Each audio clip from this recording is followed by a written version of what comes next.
Hiya, I'm Andy. Welcome to Vespadventures, my first attempt at doing any kind of social media video. I was going to take one of my scooters out for a ride today, but it's a bit showery, although the sun's popped out again now. So I'm going to do a little bit of maintenance instead. But first, have a look around the garage. Starting from the far end, the light blue GTS 300 actually sold now to a friend of mine, just awaiting collection. My wife Julie's GTS 300 she's had that for a couple of 3 years now since passing a test, and we've had some great trips including that scooter. You'll probably get to meet Julie very soon. Here's my Moto Vespa Spanish built GT 160 with a P200 engine.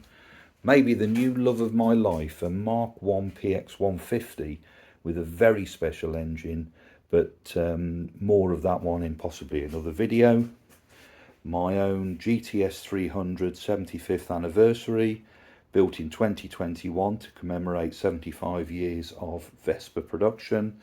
And lastly, a nice virtually standard late model P200E disc brake model, and the subject of today's bit of maintenance. So let's get it up on the ramp and take a look. Okay, got her up on the stand. Slightly embarrassing story. Momentarily lost my balance, leant back against a partially opened half full container of screen wash. I really need to tidy the garage. Damp back, but it smells okay. Job I'm going to do on this one today is I'm going to investigate the accelerator cable. I think it's broken. Went to ride it last weekend and wheeled it out into the driveway, and lo and behold, whatever happened on our own driveway, which was pretty lucky. So first of all, it'll be headset top off, carburettor cover off. Those are the two ends of where the cable are located, and we'll have a look at what's been going on. I've got my obligatory garage brew, so I'll whip those off and we'll take a look. Carburettor cover off, air filter off. Never ceases to amaze me why you end up with crosshead screws for the carb cover and then straight screws for the air filter, but hey ho. I generally, if I do open a carb, take an air filter off, put a bit of tissue paper in the venturi of the carburettor there, because you may have gathered already by my damp back, I do have a tendency for clumsiness, and I don't really want to lose a washer, a nut or a bolt down into the engine and have a total strip out. From here, that's the choke cable, fully intact. There's the throttle cable, also fully intact at this end. So next stage for me, I'm going to have a look under the headset and see if anything's come adrift there. Headset top is now lifted and out of the way. 4 crosshead screws, 2 each side, just easing the top up there, but I've left the speedo cable connected just to save a bit of faffing around later. And the headlight's going to come out. 2 crosshead screws there, and a very small 7mm head bolt underneath, which also acts as the adjuster. I've already undone those, so I'm just going to drop the headlight down and out of the way. And here we can see the throttle assembly and the cable. Well, the cable is slack. There's a better view. Now the cable is obviously broken somewhere down in the middle of the scooter, because it's going to now allow me to pull it clean through, and there's the problem. The cable snapped probably about halfway down the length of the frame. Back to the carburettor end, and I'm now just going to draw out, if I can see it, the other loose end of the rest of the throttle cable, which should just pull straight through. That took a little bit more pulling through than I expected. The reason being is part of the cable inner liner seems to have fused itself to the cable itself, which is probably what caused it to break in the first place. So those are your 2 ends of your broken cable, and we can proceed and fit, hopefully, the replacement.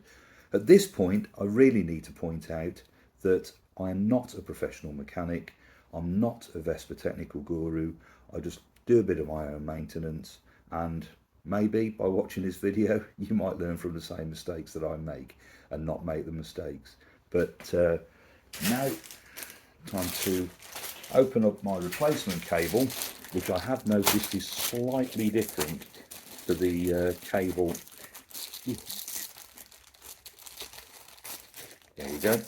Slightly different to the cable I've removed, so I'm hoping I've got a fix for that.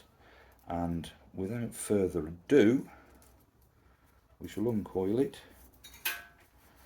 and commence feeding it through the hole in the headset. So move the camera a little bit closer to the headset and we'll commence with feeding the cable through.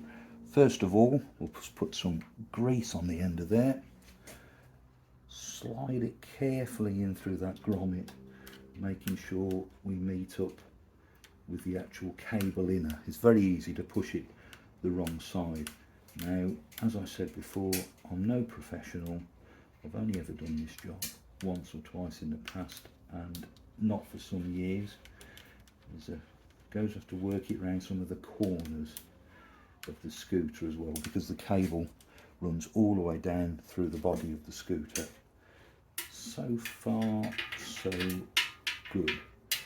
Let's just wonder what happens when it reaches the other end. We shall see. But I think is about there. So we'll have a look at the carburetor end. I will pull this back a bit because I have forgotten to grease as I go a little. So we'll put a little bit more grease through here as we feed it through.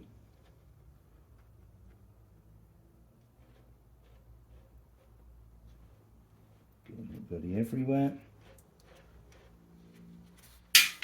And a little bit more as we slide through there, just making sure it's nicely lubricated, and you'll get a nice smooth throttle hopefully, and it feels like it may have reached the other end.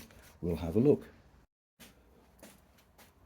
Where we hit a couple of tight bits, what I have found is a pair of thin pin nose pliers, just to get the cable and push it through, you know, only an inch or so away from the end of the grommet, rather than trying to push the cable from the end, which obviously is not very clever. Now, with a bit of luck, we'll be coming through at the carburetor end and through there, ready to connect. There she comes. So that was not too difficult at all. So what I will need to do now is to feed this back through the carburetor box and back into the throttle linkage. Just to finish at the headset end, all I need to do now is to replace that little barrel into, not so easy with one hand when you're filming, into the throttle wheel.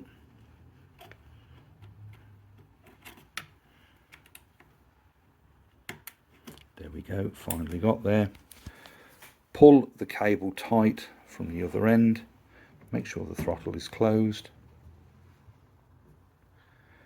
Pull the cable tight through, and everything in the headset end is finished apart from obviously reassembling, and we'll return to the carburetor where I need to put this back into place into the carburetor box, pull the cable through and close the end.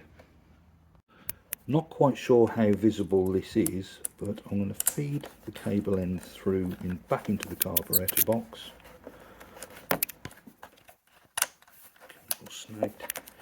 So the outer cable end is nicely seated in here, and that just leaves me with the slight problem that, as this is a non-standard throttle cable, that should have just a little soldered nipple on the end that drops into this little notch here. So what I'm going to have to do, true Heath Robinson style, is to feed it through and put some kind of bicycle cable pinch bolt on there to make sure the cable doesn't slip. So there we have it. There's that little pinch bolt in place. Seems to be working okay. I'm not sure it's absolutely ideal, but the throttle cable is replaced. So now going to replace the air filter, and following that the carburetor box, and put the headset back together and we'll fire it up.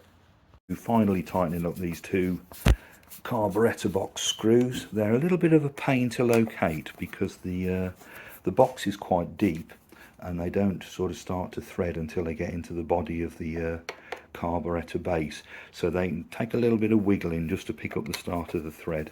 Now I know this carburettor box is a bit grotty, or the box top is a bit grotty, and probably could have done with a bit of a rub down and a coat of paint, but this is a 20,000 kilometre engine, so my feeling is that in before too long it'll probably have to come out and have a rebuild, which in all fairness is probably beyond my technical capability. So that's the carburettor end done, and all I need to do now is to put the headset back together. Just the last bolt to do up with the headlight. That is the adjuster bolt, so I'll dish the headlights downwards, which is where it was. Presumably that's so you can spot the potholes, because that's as important as anything riding at night on 10-inch wheels. The headset top will just drop into place. There we go, nice and neat. I'll replace the 4 crosshead screws, we'll take it off the stand and fire her up. Just before I put the side panel on, I think it's probably fair to point out that this screw here is not actually a screw. The carb box lid is held on by a screw at the front, screw at the back. That's actually your tick over adjustment screw, so if your bike's ticking over fine, leave it well alone.